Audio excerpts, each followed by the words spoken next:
at Peggy's Cove, Nova Scotia. Just a couple of nautical miles from this site is where the plane, the Swissair MD-11, crashed at Atlantic time last night. It is now suspected and feared that all 230 souls on board have perished, 215 passengers and 15 crew members. As you heard Mayor Rudolph Giuliani of New York City say a few minutes ago, most of those people had their flight originate in New York City. That's not to say by any means that they're all New Yorkers. We don't know if there were Canadians on board. We're still waiting for the production of the passenger manifest and details. This search has been going on for much of the last several hours at Peggy's Cove, where Jonathan Kay is standing by now. Jonathan, come in. Well, Steve, as you can see, that Labrador we're watching is now very close to the surface, and you can see as we get the first rays of sunlight here that the swells at Peggy's Cove are as high as we've seen them in a long time. There's the famous Peggy's Cove lighthouse, and those are the rocks that normally this time of year are filled with tourists. Tonight, this morning, they're covered with volunteer firefighters who are combing the tops of the rocks with flashlights, while that Labrador helicopter with that hugely powerful searchlight searches the area where the waves roll up on the rocks. We know from other tragic incidents here at Peggy's Cove where people have slipped and fallen into the current is very, very strong. The waves come up on the rocks and push down. So any kind of debris, anything else that might be floating in the water is taken against those rocks and continually pounded against the rocks. And that's why firefighters are paying such close attention and why those Labrador helicopters paying such close attention to what's going on in that little strip of water. The search continues at the area of the crash site. We've got several Canadian Navy vessels, several Coast Guard vessels, and several Canadian Forces military aircraft that are on the scene. They've been out there all night, and they are reporting finding human remains and pieces of the MD-11 jet. Aircraft, 2 warships, and dozens of Coast Guard and fishing boats are all on the scene to help. Ambulances are waiting on shore, and hospitals are prepared to accept possible survivors. But again, the reports now say there are no survivors. Residents of the crash area say they suspected something wrong as a plane flew overhead abnormally low. One described hearing it make a sound like a deep groan, not the normal sound of a jet. It is Thursday, September 3rd. I'm Linda Vester. This is NBC News at Sunrise. And once again, please stay tuned to the Today Show for more updates on the crash of Swissair Flight 111, plus continuous updates throughout the day on MSNBC on cable. Thank you for joining us this morning.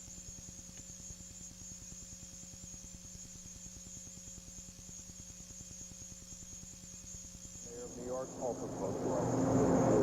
Says roughly 15 families are here right now. Not very much considering the fact that so many people were from New York City, we might imagine. However, the mayor says many of those families have watched this on television, have been in contact by telephone, are getting a night's rest or as much of a rest as they could get, and then will probably come here tomorrow. But inside it's described as a very sad scene, as you might expect. Rosemary, back to you. Gary, can you tell us what other things you've seen there at that particular area? One thing we see here are a lot of people asking questions, what happened to this airplane? And it's very important that we point out those answers to those questions won't come very soon. Crash off the coast, the south shore of Nova Scotia. We want to remind you that you can get complete coverage at MSNBC right here on the internet. Sheet of the MD-11 as well as the phone numbers for families and their relatives. So make sure you just go to the news section of MSNBC.com. We will have continuous, comprehensive coverage throughout the day right here on MSNBC. I'm Monique Braxton reporting from the MSNBC studio.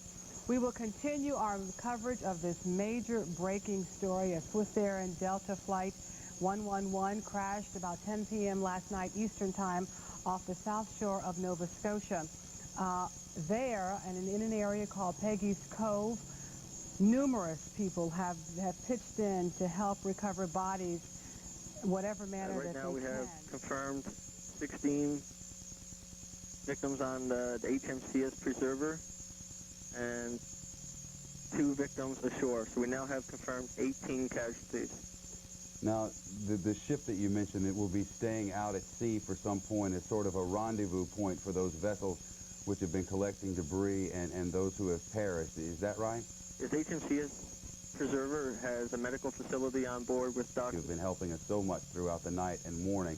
We certainly do appreciate it. And we're looking there at the lighthouse there at Peggy's Cove, Andre.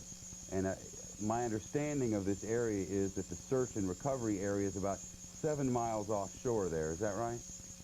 Last confirmed reports we have are approximately 5 nautical miles I from shore. saw a life raft which had been inflated but had holes in it and was torn apart, partially afloat. Around that life raft there was a lot of life preservers and a lot of chemical lights floating in the water. All this with a lot of parachute flares and the dark sky and the rain. It was a very eerie, horrific scene out there. Now tell me about the size of the pieces of debris that you saw. Well, I saw one piece that appeared to be a flap off the wing. I can't say for sure, but I didn't see any pieces bigger than about this size. There was a lot of seat cushions, again a lot of life vests, and actually more than one life raft. Did you see anything that would lead you to believe there might have been survivors? No, absolutely nothing, and I heard no indication on the marine radio, again in that debris field, that there was anything alive out there. The fishermen kept saying they had found a body part or another body. There was very small pieces of wreckage. We're talking this big, was about that big, along with those life rafts. All right, Rob Gordon, thank you very much. And I indeed as well saw a piece of debris come ashore here at about 4 o'clock this morning. So very small pieces being found out there. And as you can see behind me, the sky is starting to turn just slightly blue. Day is beginning to break here. And with daybreak, this search will be expanded to include the shoreline. Now, a helicopter has been going up and down the coast, beaming a searchlight along the shoreline, and they will be looking for pieces of debris and bodies that may have moved ashore throughout the night. So the search definitely continues, and at this point, no reason to believe that anyone has survived this crash. Normally, we've heard you say that, and of course, Rob Gordon has said, but is there any indication from some of the rescuers, have they lost all hope at this point of finding survivors with daylight breaking? Not at this point. I mean, they continue to consider this to be a rescue operation.